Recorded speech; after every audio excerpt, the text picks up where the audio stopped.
والصلاة والسلام على سيد الأنبياء والمرسلين. قال الله تعالى وتبارك في القرآن المجيد والفرقان الحميد. بسم الله الرحمن الرحيم. يا أيها الذين آمنوا كتب عليكم الصيام كما كتب على الذين من قبلكم لعلكم تتقون. آمنت بالله صدق الله مولانا العظيم وصدق رسوله النبي الكريم الرؤوف الرحيم. اللهم نور قلوبنا بالقرآن وزين أخلاقنا بالقرآن وادخلنا الجنة بالقرآن ونجنا من النار بالقرآن. قال الله تعالى وتبارك في شان حبيبه مخبرا وآمرا إن الله وملائكته يصلون على النبي يا أيها الذين آمنوا صلوا عليه وسلموا تسليما.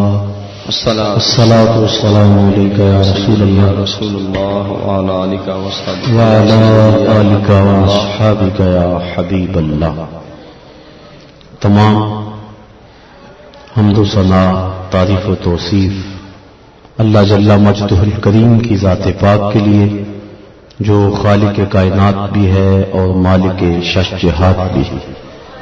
اللہ جل وعلا کی حمد و ثنا کے بعد حضور نبی کرم شفیع امم رسول محتشم اللہ کے پیارے امت کے سہارے رب کے محبوب دانائے غیوب مالک رقاب امم فخر عرب و عجم والی کون و مکان سیاہ لا مکان سید انس و جان سرور لالا رخاں نیر تاباں سرنشین مہوشاں ماہ خوباں شہنشاہ حسینہ تتمہ دوراں سرخیل زہرہ جمالا جلوہ صبح ازل نور ذات لم یزل باعث تکوین عالم فخر آدم و بنی آدم نیر بطہا غازدار ما اوہا شاہد ما تغا صاحب علم نشرہ معصوم آمنہ احمد مجتبی حضرت محمد مصطفیٰ صلی اللہ علیہ وسلم کے حضور ناز میں اپنی محبتوں عقیدتوں اور ارادتوں کا خراج پیش کرنے کے بعد عزت و وقار کی مسند پہ براجماں صاحب صدر گرامی قدر زید سجادہ آستانہ عالیہ پی سید قائم علی شاہ صاحب ولی رحمت اللہ تعالی علیہ، جناب صاحبزادہ محمد ریاض القادری صاحب زیدہ مجدہ علمہ عملہ عمرہ و شرفہ، آمین. علماء کرام، معزز محترم زائرین حاضرین، السلام علیکم ورحمۃ اللہ وبرکاتہ. وعلیکم السلام ورحمۃ اللہ وبرکاتہ. اس بابرکت اجتماع میں آپ کی طرح مجھے بھی حاضری کا شرف نصیب ہو رہا ہے. میں اور آپ ایک اللہ کے کامل ولی کے قدموں میں ان کے زیر سایہ رمضان المبارک کی بابرکت رات کے دامن میں اترتی ہوئی جو برکتیں ہیں ان کو سمیٹنے کے لیے یہاں جمع ہوئے ہیں. مالک جل وعلا کی بارگاہ میں دعا ہے کہ وہ ہماری حاضری کا ایک ایک لمحہ اپنی بارگاہ میں قبول فرمائے. آمین.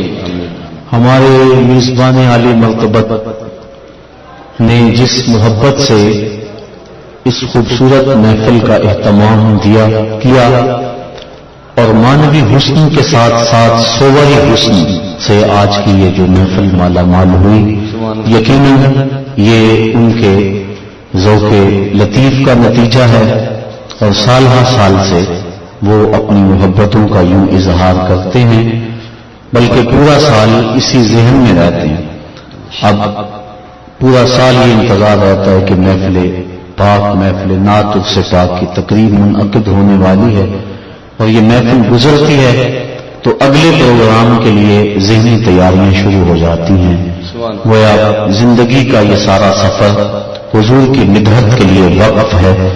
اللہ تعالیٰ ذوق و محبت میں اور حضور علیہ السلام کے ساتھ عقیدت اور رشتہ محبت میں مزید فراوانی عطا فرمائے. آج کے اس اجتماع میں مجھے جس عنوان پہ گفتگو کرنے کا حکم صادر ہوا تھا وہ رمضان المبارک کے حوالے سے میں نے کچھ آپ کے گوش گزار کرنا ہے۔ وقت کی نظارتیں مجھے ملحوظ رہیں گی چونکہ سحری کا وقت قریب ہوا جا رہا ہے اور محفل دیر سے شروع ہوئی ہے۔ ملک کے مقتدر ثناخواں تشریف فرما ہیں، ہم ان سے بھی بہت کچھ حضور علیہ السلام کی مدح و ستائش میں کہی ہوئی نعتیں سننا چاہیں گے، تو میں اختصار کے ساتھ کچھ باتیں آپ کے گوش گزار کروں گا۔ اللہ تعالیٰ میری زبان پہ کلمۃ الحق جاری فرما دے۔ آمین آمین۔ میں آپ کی ایک ایک لمحے کی توجہ کا طالب رہوں گا۔ قرآن مجید میں اللہ تعالیٰ جل شانہ نے ارشاد فرمایا، اے ایمان والو، تمہارے اوپر روزے فرض کر دیے گئے جس طرح کہ تم سے پہلے پہ فرض کیے گئے تھے تاکہ تمہیں تقوی ملے۔ الصوم فی اللغت الامساک، لغت میں روزہ رکنے کو کہتے ہیں۔ اصطلاح شریعت میں عبادت کی نیت سے طلوع فجر ثانی سے غروب آفتاب تک اکل و شرب اور جماع سے قصداً رکے رہنے کو روزہ کہتے ہیں۔ روزے کی تاریخ کے حوالے سے علامہ اسماعیل حقی رحمۃ اللہ تعالی علیہ لکھتے ہیں کہ ملک تحمور الثالث حضرت آدم علیہ السلام کی اولاد سے تیسرا بادشاہ ہوا ہے۔ اس کے دور میں قحط پڑا تو بادشاہ نے اپنی رعایا کو سیاسی حکم نامہ جاری کیا کہ جو صاحب ثروت لوگ ہیں وہ ایک وقت کا کھانا کھائیں اور ایک وقت کا کھانا بچا کر قحط زدہ علاقوں میں بھیجیں تاکہ ان دکھیوں کی مدد ہو سکے۔ قوم نے سیاسی حکم نامے کو قبول کیا اور انسانی ہمدردی پر مشتمل اس بات کو دل و جان سے مانا اور ایک وقت کا کھانا کھایا اور ایک وقت کا کھانا اپنے قحط زدہ بھائیوں کے لیے بچایا۔ اس قوم کی اس ادا کو اللہ نے پسند کر لیا اور وقت کے نبی پر وحی ہوئی کہ اس قوم کی اس ادا کو ہم عبادت قرار دیتے ہیں۔ تو اس طرح روزے کی فرضیت ہوئی۔ علامہ حقی علیہ الرحمہ نے روزے کی تاریخ کے حوالے سے اسی قول کو نقل کیا۔ پھر ہر نبی پر روزے فرض کیے گئے۔ قرآن مجید کی یہاں نص موجود ہے، کما کتب علی الذین من قبلکم، یہ تمہارے اوپر بھی ہی فرض نہیں کیے گئے بلکہ تم سے قبل جو امتیں گزری ہیں ان پر بھی روزے فرض کیے گئے۔ حضور رمضان المبارک کے روزوں کی فرضیت سے قبل عاشورے کا روزہ رکھتے تھے، لیکن ہجرت سے 1.5 سال بعد 2 ہجری کو حضور علیہ السلام پر رمضان کے روزے فرض کیے گئے۔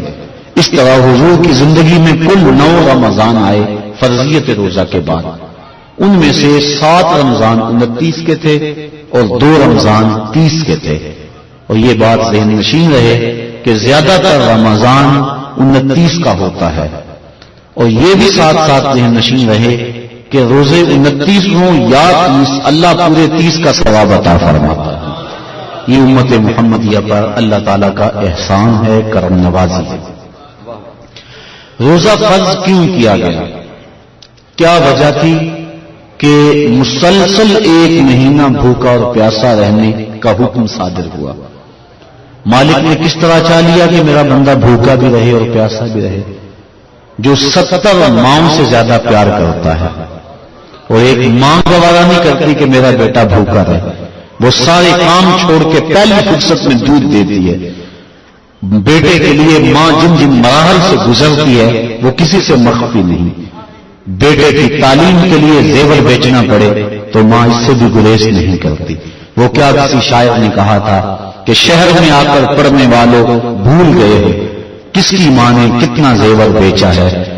بیٹے کے لیے اس کا پیٹ پالنے کے لیے کسی کے گھر کے برتن مانجنے پڑے تو ماں اس سے بھی گریز نہیں کرتی۔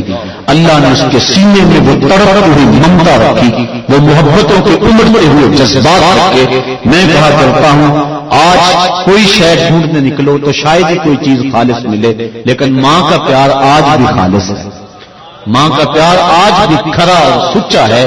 اس کے سینے میں مالک نے محبت ہی اتنی رکھ دی ہے کہ جس کو دنیا کے کسی ترازو پہ تولا نہیں جا سکتا۔ وہ ایک شاعر ہوا تابش، اس نے ماں کی محبت کو چند لفظوں میں بیان کیا.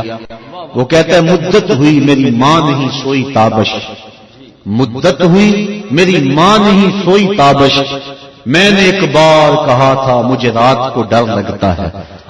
کہا بچپن میں میرے منہ سے نکلا تھا امی مجھے رات کو ڈر لگتا ہے، میں اب بوڑھا بھی ہو گیا ہوں، میری ماں اسی خیال میں رہتی ہے کہ میرے بیٹے کو کہیں ڈر نہ لگ رہا ہو. یہ ماں کی محبت ہے، یہ ماں کا پیار ہے. ماں کا نعم البدل کیا، ماں کا تو بدل بھی موجود نہیں ہے.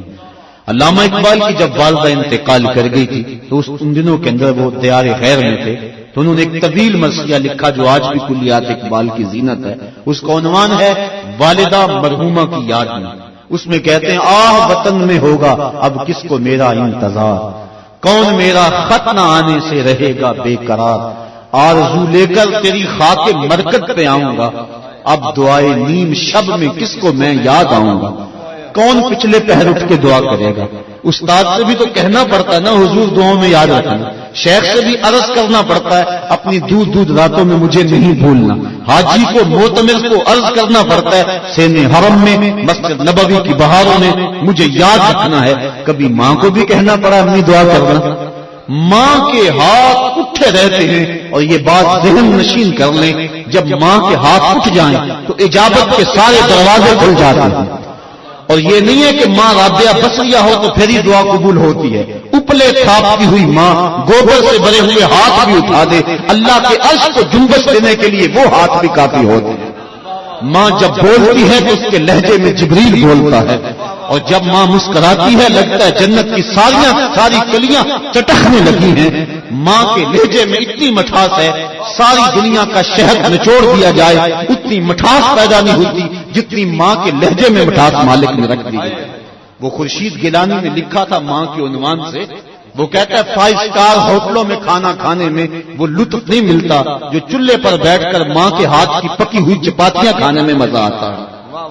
عالی جناب حضرت صاحب بڑے بڑے اعلیٰ القاب سننے سے وہ حاضر وہ لطف نہیں ملتا جو ماں کی زبان سے اوے ببلو نکلنے سے لطف آتا ہے. ماں کا سینہ محبتوں کا خزینہ ہے، اور ماں کے سینے کے اندر مالک نے اتنا پیار رکھ دیا ہے کہ جس کا دنیا پر نعم البدل کیا بدل بھی نہیں ہے.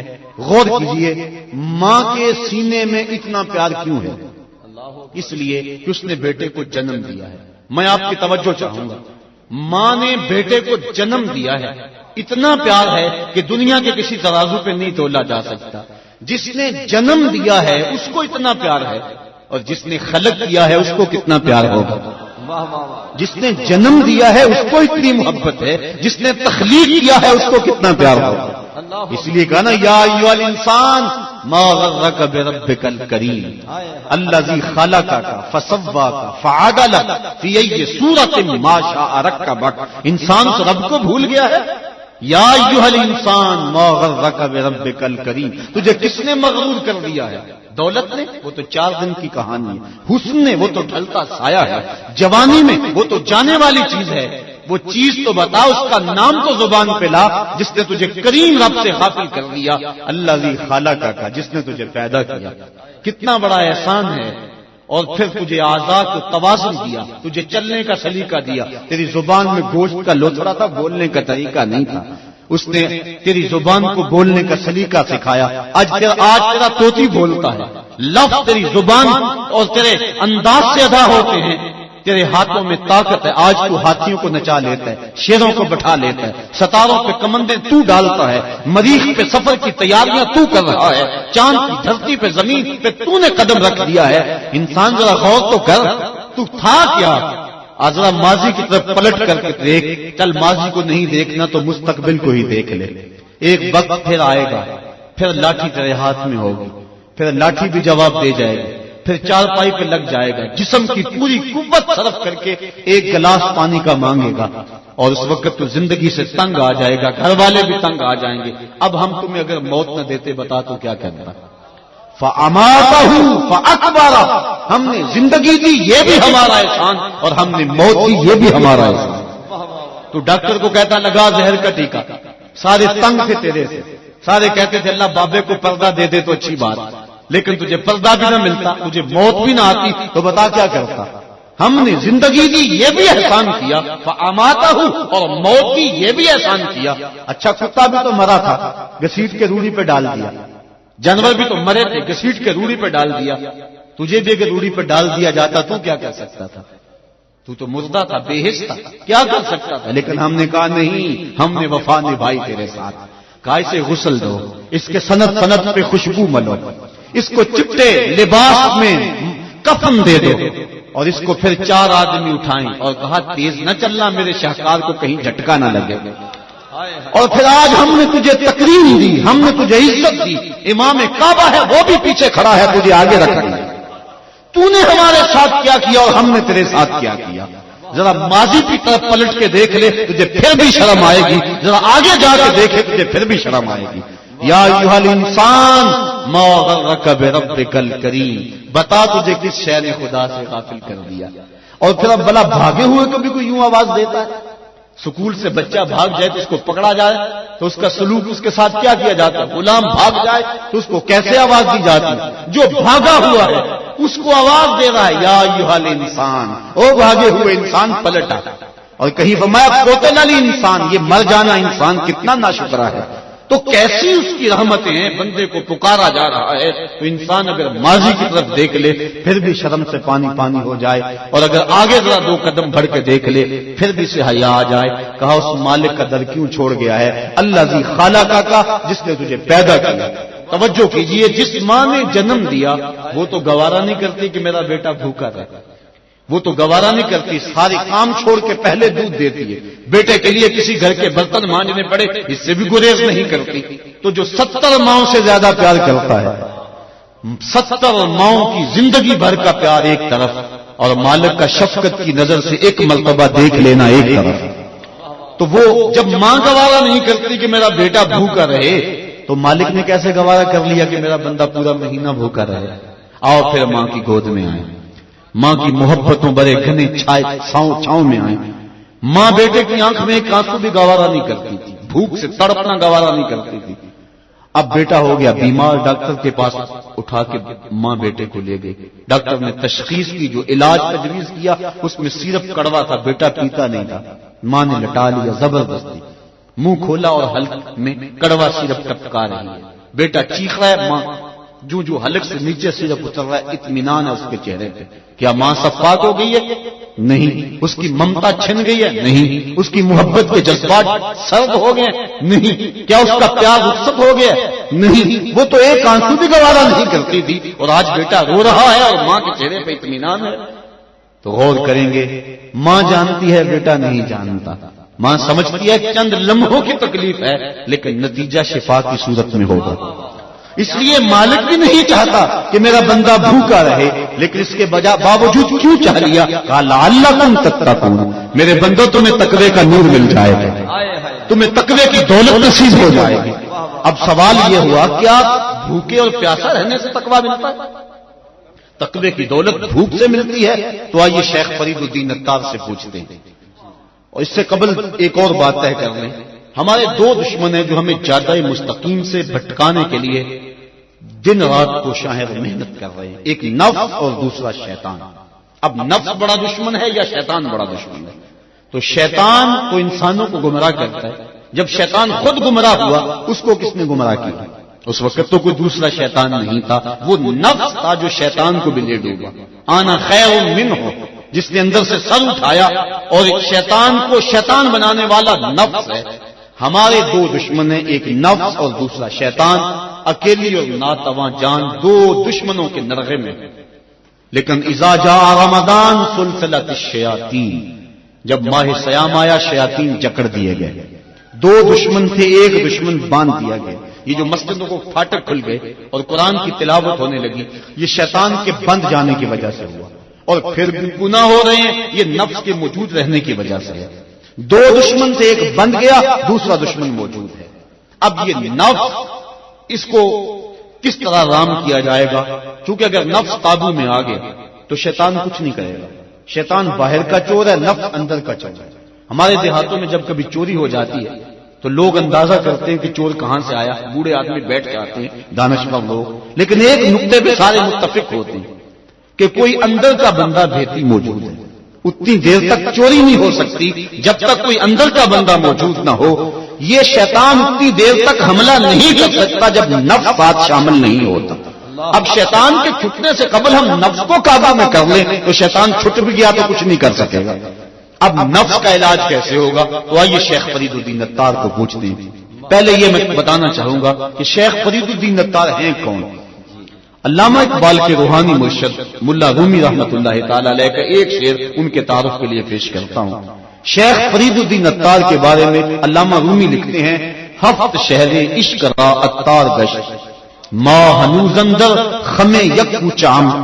عشق کے ساتوں شہر حضرت عطار گھوم چکے ہیں، ہم پہلے شہر کی پہلی گلی کی پہلی نکڑ پہ کھڑے ہیں. یہ ملا رومی کہہ رہے ہیں. وہ شیخ فرید الدین عطار کہتے ہیں: نفس نتواں کش الا باس چیز، بات گوئم یادگیرش اے عزیز، خنجر خاموشی و شمشیر جو، نیزائے تنہائی و ترک ہجو. کہا نفس نہیں مرتا، لیکن 3 اسلحے لے کے نفس پہ ٹوٹ پڑو گے تو نفس قابو میں آ جائے گا. خنجر خاموشی، ایک خاموشی کا خنجر، دوسرا شمشیر جو بھوک کی تلوار، تیسرا نیزائے تنہائی، تنہائی کا نیزا. تو یہ اسلحے ہیں، اگر ان سے نفس پہ حملہ آور ہوں گے تو نفس قابو میں آئے گا. تو جو بھوک ہے وہ نفس کو رام کرنے کے لیے بہترین ہتھیار ہے. اور آقا کریم صلی اللہ علیہ وسلم نے بھی ارشاد فرمایا: اے جوانوں کے گروہ، تم میں سے جو طاقت رکھتا ہے وہ نکاح کرے، اور جو نکاح کی طاقت نہیں رکھتا وہ روزے رکھے، چونکہ روزے قاطع شہوات ہیں. تو بھوک سے، پیاس سے نفس قابو میں آتا ہے. اور دیکھا آپ نے رمضان میں ایک دشمن بن گیا، بھوک سے دوسرا دشمن تھوڑا سا دبا اور تصور کیا بیدار ہوا. کڑکتی دوپہر، سخت گرمی میں، پیاس کی شدت، ٹھنڈا پانی موجود ہے اور کوئی دیکھ بھی نہیں رہا، اور بندہ پھر بھی نہیں پیتا کیونکہ میرا اللہ دیکھ رہا ہے. یہ کیسا پختہ عقیدہ ہے. بلکہ غسل کرتا بھی احتیاط کرتا ہے، کوئی ہلکا، کوئی حلق سے نیچے قطرہ ٹپک نہ جائے. وہ جو ڈٹ کے گناہ کرتا تھا وہ اندر تنہائی میں ڈر رہا ہے. یہ مالک پہ یقین و اذعان پیدا ہوا کہ میرا مالک مجھے دیکھ رہا ہے. اگر اس عقیدے کو اپنے اوپر ہم وارد کر دیں تو گناہ مشکل ہی نہیں، ناممکن ہو جاتا. 7 دروازے بند ہیں، تالے لگے ہوئے، بت کے اوپر بھی پردہ ڈال دیا. اور زلیخا بولی: ہے تالک، اب تو آ جاؤ نا، اب تو کوئی نہیں دیکھ رہا. تو یہی عقیدہ کار فرما ہوا. تو حضرت یوسف علیہ السلام نے کہا: قال معاذ اللہ، اللہ کی پناہ، تو اپنے بت کے آگے پردہ ڈال لیا، اپنے خدا سے چھپ گئی، میرا خدا تو 7ویں کوٹڑی میں بھی دیکھ رہا ہے. اور پھر اتنی روشنیاں برسی کہ گناہ کا تصور بھی محال ہو گیا.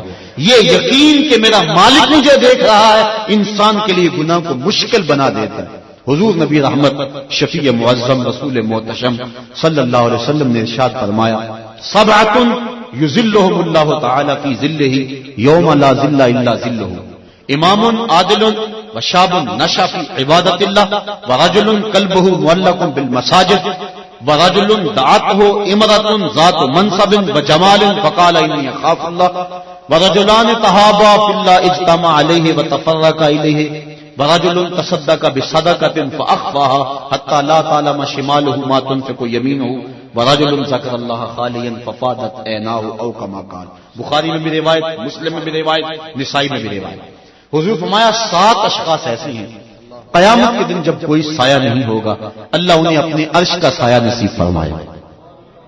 اور قیامت کے دن جب دھوپ کڑک رہی ہوگی اور سورج 1.25 میل پہ ہوگا، زمین تانبے کی ہوگی، اب رخ الٹا پھر سیدھا ہو جائے گا، اور لوگ اپنے اپنے گناہوں کے سبب سے پسینے میں شرابور ہوں گے. کوئی ٹخنوں تک، گھٹنوں تک، کوئی کمر تک، کسی کو پسینے کی لگام دی جائے گی. اور یہ بات بھی ذہن نشین رہے، وہ پسینہ اس پسینے کی طرح کا نہیں ہوگا، بلکہ علماء لکھتے ہیں، امام ابن رجب حنبلی لکھا کہ اگر اس کا ایک قطرہ اب زمین پہ ڈال دیا جائے، اس کی بدبو سے انسان تو انسان رہے، جانوروں کے دماغ پھٹ جائیں. اور اس کی گرمی اور اس کی حدت کا عالم یہ ہے، احد پہاڑ کے اوپر اس کا ایک قطرہ رکھ دیا جائے تو احد پہاڑ پگھل جائے اس پسینے سے کی گرمی کی وجہ سے. لوگ اپنے اپنے اعمال کے لحاظ سے اس پسینے میں شرابور ہوں گے، لیکن فرمایا 7 اشخاص ایسے ہوں گے جنہیں قیامت کے دن اللہ اپنی عرش کا سایہ عطا فرمائے گا. وہ 7 کون ہوں گے؟ امام عادل، ایک عادل حکمران جو حکمرانی بھی کرے اور عدل کے اصولوں کو بھی نہ چھوڑے. اللہ اکبر. امام عادل. دوسرا وشاب نشا فی عبادت اللہ، وہ جوان جس کی جوانی اللہ کی عبادت میں گزرے. کام تو بڑا مشکل ہے، لیکن سنیے حضور ارشاد فرماتے ہیں انا حبیب اللہ الشاب التائب حبیب اللہ. لوگوں میں اللہ کا حبیب ہوں، اور جو جوان جوانی میں توبہ کرے وہ بھی اللہ کا حبیب ہے. جب پنجوں میں طاقت نہ رہے، دانت ٹوٹ جائیں، اس وقت بھیڑیا بھی تسبیح پکڑ لے تو کمال نہیں ہے. کمال تو یہ ہے کہ جوانی میں پیشانی سجدے میں رکھی جائے اور سبحان ربی الاعلیٰ کے نغمے الاپے. جوانوں، جوانی میں جو رونے کا مزہ ہے وہ بڑھاپے میں نہیں ہے. اقبال کہتا ہے رومی ہو راضی ہو عطار ہو کہ غزالی، کچھ ہاتھ نہیں آتا بے آہ سحر گاہی. سحری کے خیر بڑھاپے میں بھی اگر اللہ تعالیٰ توبہ کی توفیق عطا کر دے تو یہ بھی بڑی دولت. کئی لوگ ایسے ہوتے ہیں قبر میں ٹانگیں ہوتی ہیں لیکن گناہوں سے مسلسل باز نہیں آتے. وہ کیا کہا میاں محمد بخشار پہ کھڑی نے بڑی ستھری اور پاکیزہ تنقید کی.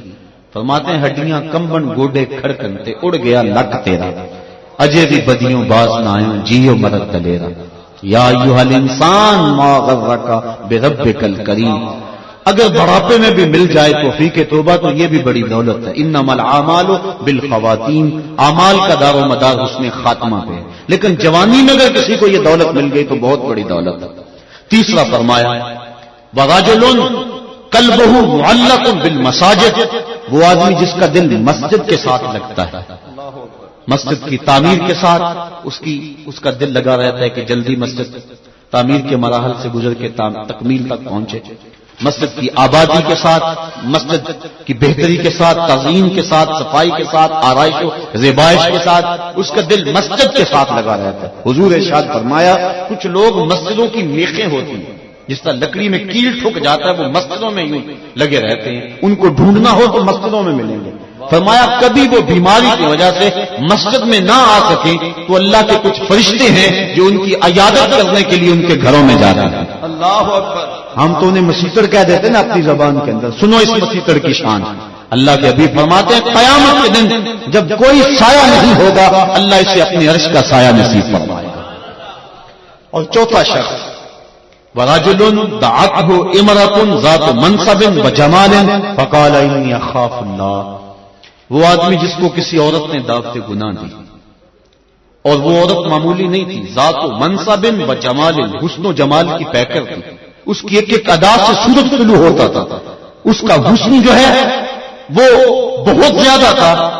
اس نے اس نوجوان کو لبھانا چاہا اور دعوت گناہ دی. اس نوجوان نے آگے سے کیا کہا؟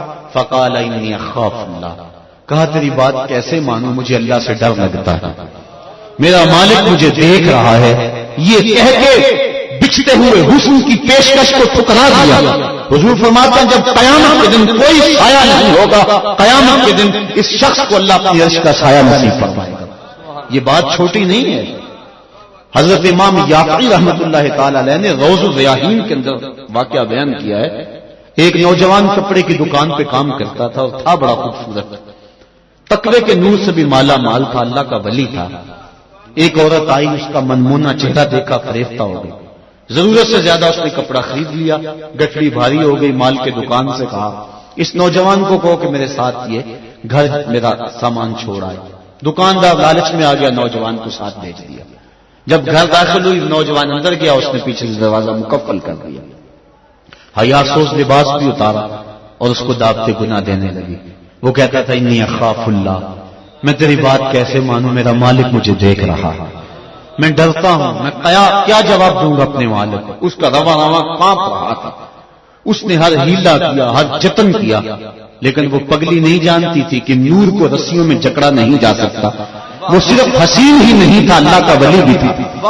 اس نے کوشش کی، محنت کی، لیکن وہ ہر جال سے بچ نکلا. اس کے دل میں خیال آیا شیطان کا یہ روپ بڑا سخت روپ ہے. حضرت سعید ابن المسیب رضی اللہ تعالیٰ عنہ تابعی، وقت آخر آیا ان کا، آنکھوں سے نابینے تھے، 80 سال کے قریب عمر، اور ایک شخص حال پوچھنے آیا. دوست، کہا سعید ابن المسیب سناؤ کیا حال ہے؟ کہا اللہ کا شکر ہے، شیطان جس روپ میں مرضی آئے میرا کچھ نہیں بگاڑ سکتا، لیکن اگر اس عورت کے روپ میں آئے تو میں کچھ کہہ نہیں سکتا. یہ اس شخص کی بات ہے جو آنکھوں سے نابین ہے، 80 سال کی عمر ہے، تابعی رسول ہے. اور 3 دن تک گنبد خضرا کے پاس بیٹھ کے حضور علیہ السلام کے گنبد سے نماز کی آوازیں سنتا رہا ہے. میں اور آپ کون ہوں, میری اور آپ کی حیثیت کیا ہے؟ اس کے دل میں خیال آیا کہ کہیں میں اس جال میں پھنس نہ جاؤں. ذہن میں ترکیب آئی, اس عورت کو کہا اگر کوئی اجازت دے میں ذرا بات تم سے نہ ہوا. اس نے کہا چلے جاؤ.